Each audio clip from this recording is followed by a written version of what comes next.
Simulan na natin. Our first to join the top 5 is candidate number 4, Queen Bolong!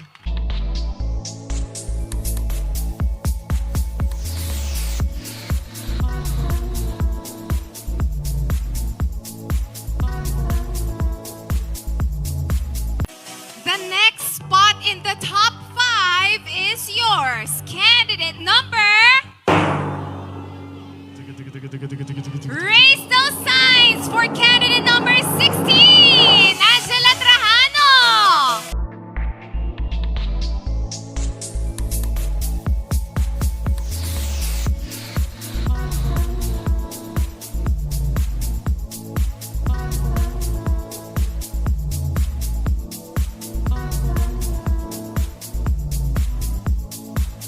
Oh, our third candidate to join the top 5 is candidate number... Naririnig ko dito sa kaliwang tenga ko. Candidate number 25!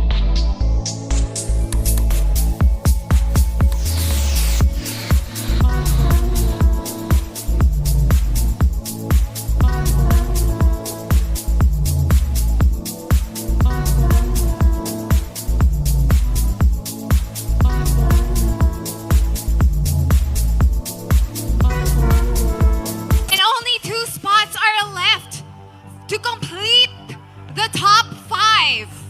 Oh my And God. the second to the last spot goes to... Oh my God. Take it away. Candidate number 20, Matrika May Matmat Centino!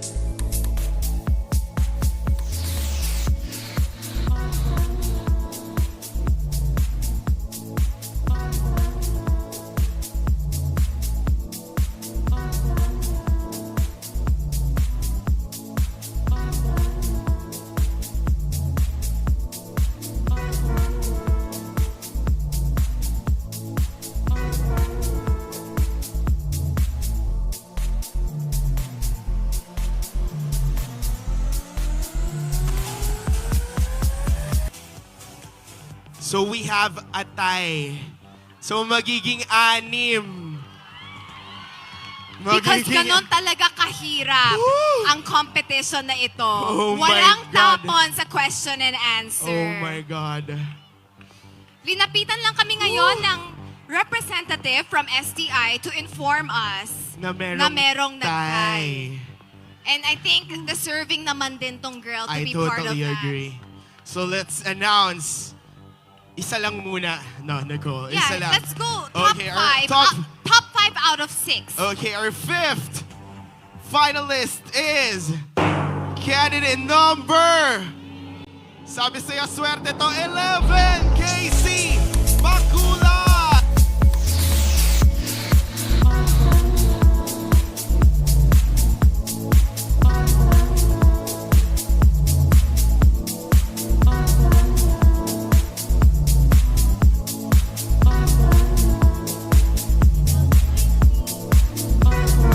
The last candidate to make it to the final round is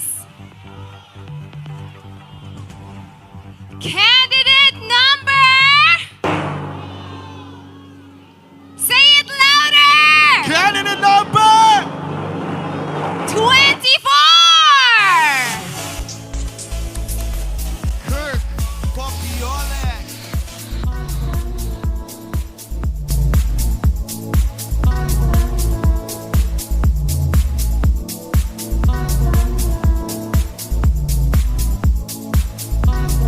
Instead of top 5, We have top 6 candidates who will go to the next round and will face the rigorous question. and thank you to the ladies who did not make it to the final cut, but still, once again, you will be going home with 5,000 pesos.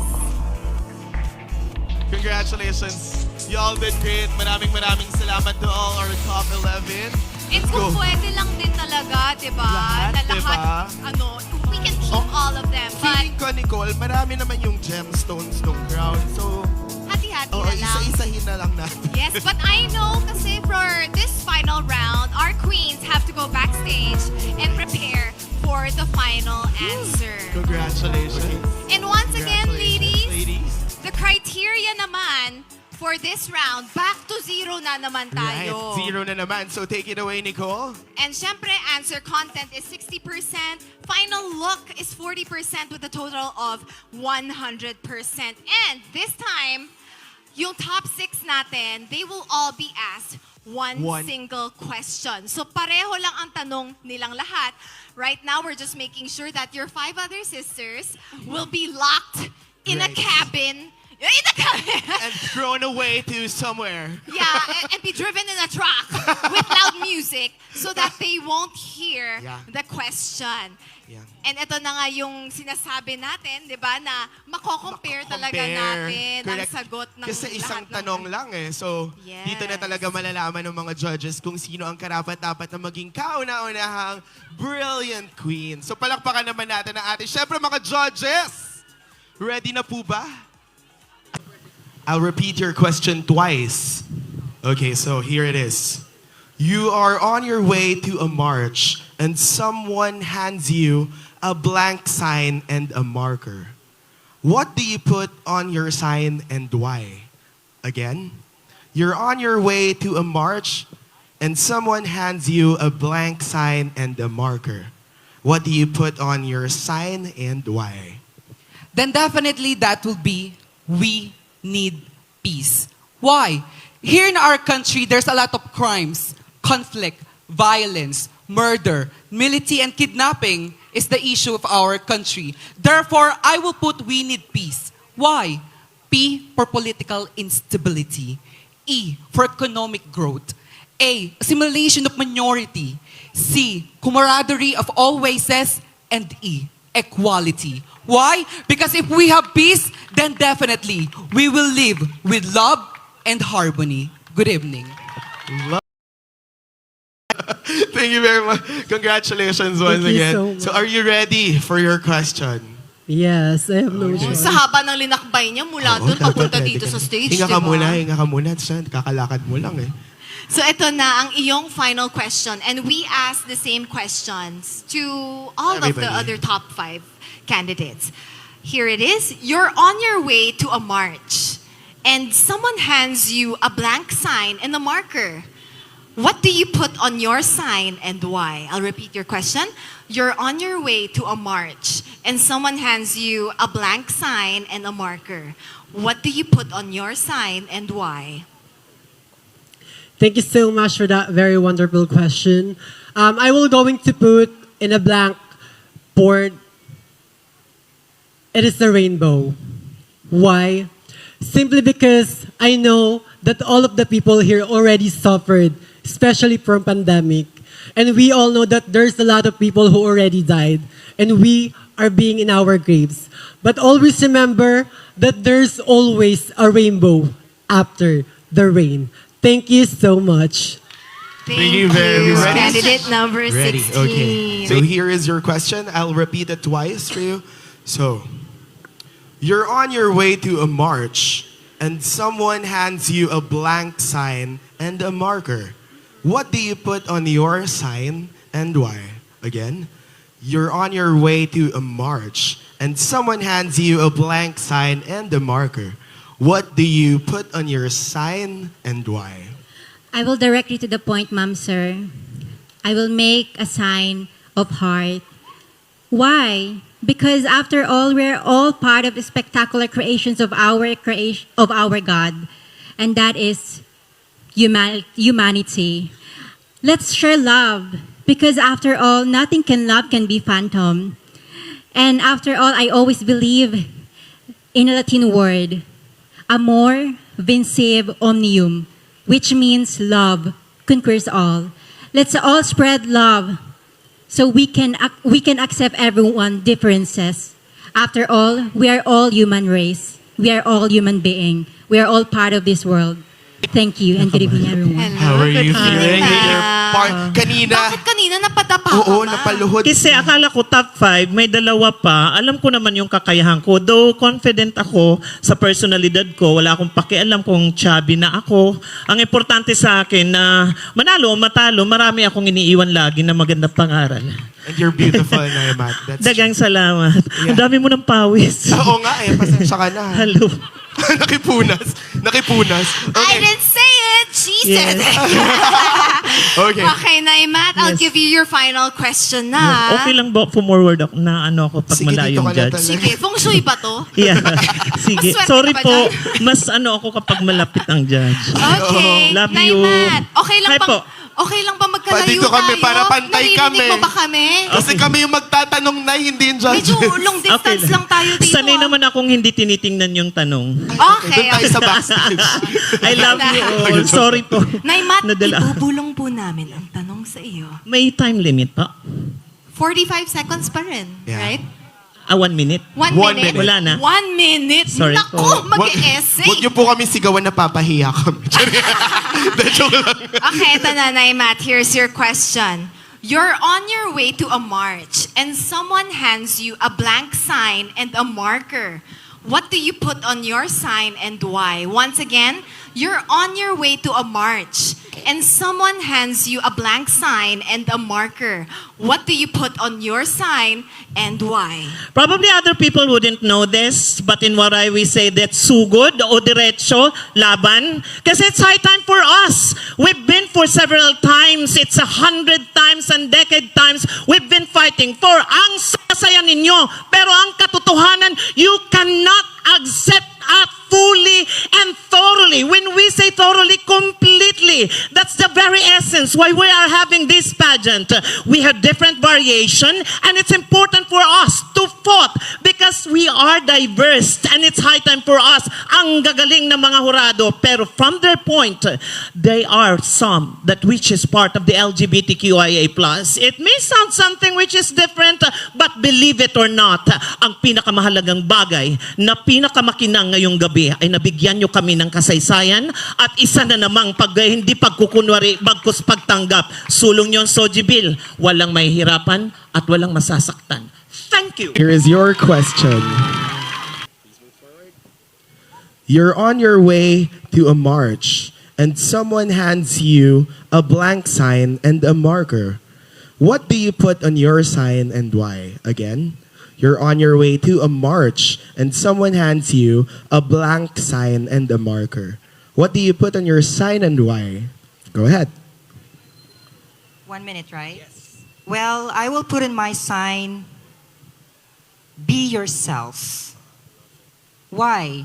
Because, ladies and gentlemen, please be reminded that yourself is an asset.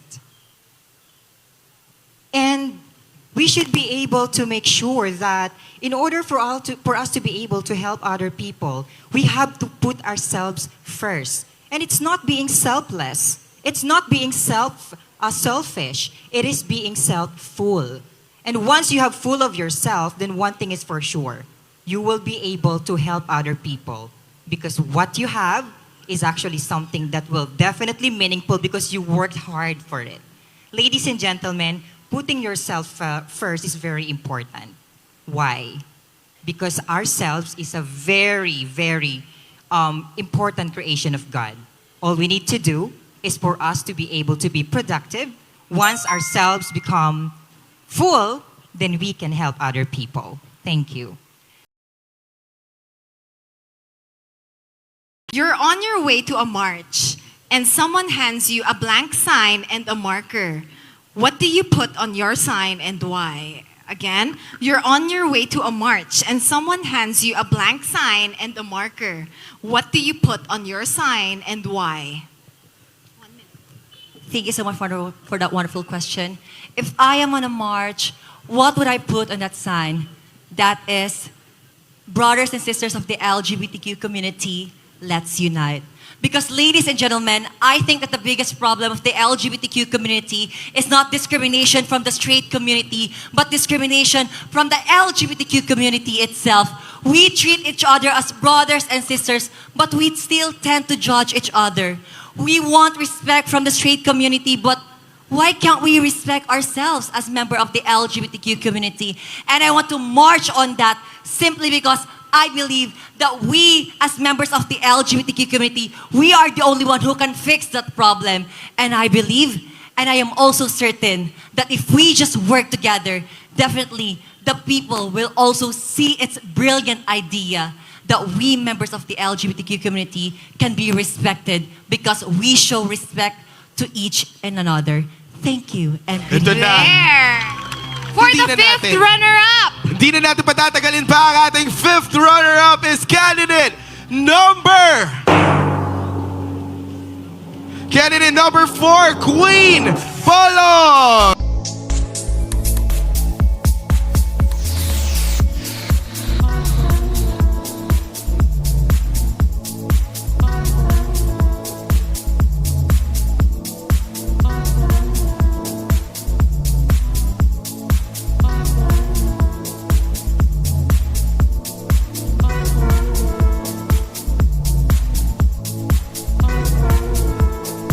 Guys, congratulations, candidate number 4. Yes, go Nicole, take it away. Up next is the fourth runner-up announcement. And your fourth runner-up for Brilliant Queen 2023 is candidate number 25, Eunice Accio. Eunice.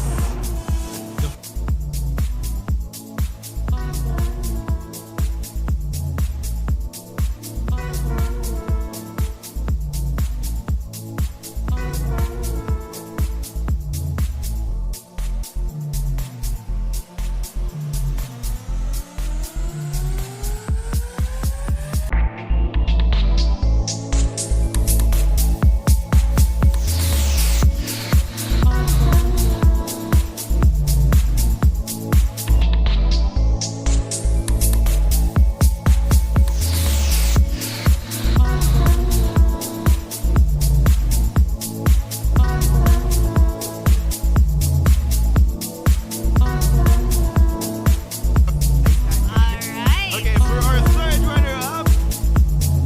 third runner-up goes to candidate number.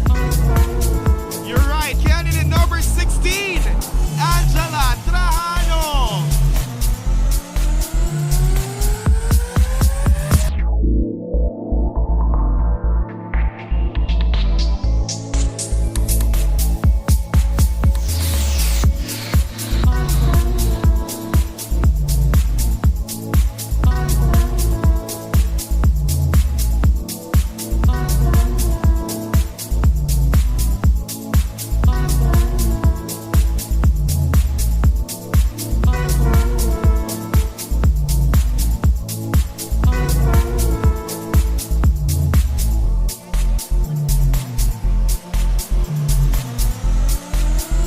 Nahulaan na nila. Nahulaan nila, grabe. So let's dive right into it. Our second runner-up is, natatapat talaga siya sa akin, candidate 11, Casey Pakulan.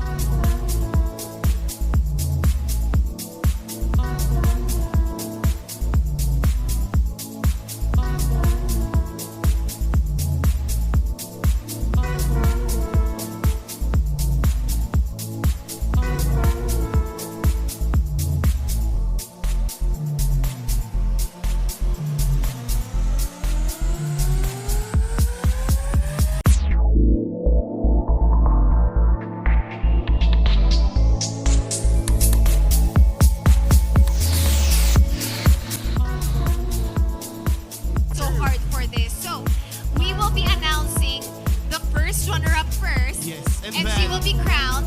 And then we will give the final moment to our Brilliant Queen 2023. It's your first runner-up! Oh my God, who do you think it is? Candidate number 20, Magica Macetino, which means Brilliant Queen 2023 is Candidate number 24, Kirk Verdudazo Bobiolek, our first ever Brilliant Queen 2023.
Once again, my name is Jepoy Dizon. And I'm Nicole Cordovez. And this has been Brilliant Queens 2023!